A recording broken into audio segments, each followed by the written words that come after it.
Daily Word for Wednesday, April 15th, 2020. Divine Order. Divine order is established in my life. When I remember all the people I have known and experiences I have had, I see how divine order has been at work, even if it did not seem like it at the time. Looking back, I see how I have used divine intelligence to make choices that have helped direct my life.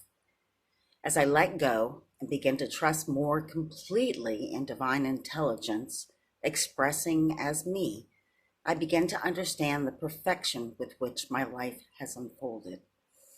As I recognize that everything is already in divine order, I can release myself into God's perfect flow and relax.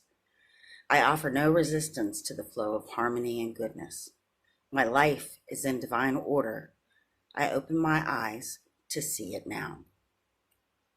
We know that all things work together for good for those who love God, who are called according to his purpose. Romans chapter 8, verse 28.